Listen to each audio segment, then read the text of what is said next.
Hello friends, ನಮ್ಮ Kannada news ಚಾನೆಲ್ಗೆ ಸ್ವಾಗತ. ಲೋಕಸಭಾ ಚುನಾವಣೆಯ ನಡುವೆಯೂ ಭಾರತ ಮಾತ್ರವಲ್ಲದೆ ಅಂತಾರಾಷ್ಟ್ರೀಯ ಮಟ್ಟದಲ್ಲಿ ಭಾರೀ ಸದ್ದು ಮಾಡಿದ ಹಾಸನ ಸಂಸದ ಪ್ರಜ್ವಲ್ ರೇವಣ್ಣ ಅವರ ಲೈಂಗಿಕ ದೌರ್ಜನ್ಯ ಹಾಗೂ ಪೆನ್ಡ್ರೈವ್ ಪ್ರಕರಣದ ನಡುವೆಯೂ ಅಲ್ಲಿನ ಫಲಿತಾಂಶ ಏನಾಗಬಹುದು ಎನ್ನುವ ಕುತೂಹಲ ಇದ್ದೇ ಇದೆ. ಬಹುತೇಕ ಸಮೀಕ್ಷೆಗಳಲ್ಲಿ ಹಾಸನದಲ್ಲಿ ಎನ್ಡಿಎ ಮೈತ್ರಿಕೂಟ ಗೆಲ್ಲಬಹುದು ಎನ್ನುವ ಮುನ್ಸೂಚನೆಯನ್ನು ನೀಡಲಾಗಿದೆ. ಪ್ರಜ್ವಲ್ ರೇವಣ್ಣ ಅವರು ಹಾಸನದಲ್ಲಿ ವಿವಾದ, ಗೊಂದಲ, ರಾಜಕೀಯ ಸವಾಲುಗಳ ನಡುವೆಯೂ ಗೆಲುವು ಸಾಧಿಸಬಹುದು ಎಂದು ಭವಿಷ್ಯ ನುಡಿದಿರುವುದು ಈಗ ಕುತೂಹಲ ಮೂಡಿಸಿದೆ. ಪ್ರಜ್ವಲ್ ರೇವಣ್ಣ ಸೋಲದೆ ಕಾಂಗ್ರೆಸ್ ಅಭ್ಯರ್ಥಿ ಶ್ರೇಯಸ್ ಪಟೇಲ್ಗೆ ತೀವ್ರ ಪೈಪೋಟಿ ನೀಡುತ್ತಿದ್ದಾರೆ.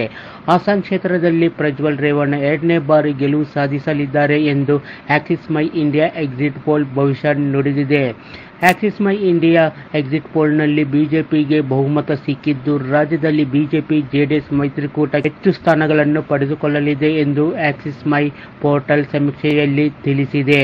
ಇನ್ನು ಬಿಜೆಪಿ ಕೆಲವು ನಾಯಕರು ವಿರೋಧದ ನಡುವೆಯೂ ಹಾಸನದಲ್ಲಿ ಪ್ರಜ್ವಲ್ ರೇವಣ್ಣ ಅವರನ್ನೇ ಎನ್ಡಿಎ ಅಭ್ಯರ್ಥಿಯಾಗಿ ಮುಂದುವರಿಸಲಾಗಿತ್ತು. ಪ್ರಧಾನಿ ನರೇಂದ್ರ ಮೋದಿ ಸಹ ಮೈಸೂರಿನಲ್ಲಿ ನಡೆದ ಕಾರ್ಯಕ್ರಮದಲ್ಲಿ ಪ್ರಜ್ವಲ್ ರೇವಣ್ಣ ಪರ ಮತ ಯಾಚಿಸಿದರು.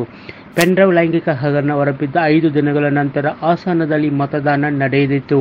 ಆದರೂ ಸಹ ಹಾಸನದಲ್ಲಿ ಪ್ರಜ್ವಲ್ ರೇವಣ್ಣ ಗೆಲುವು ಸಾಧಿಸಲಿದ್ದಾರೆ ಎಕ್ಸಿಟ್ ಪೋಲ್ ಭವಿಷ್ಯ ನುಡಿದಿದೆ.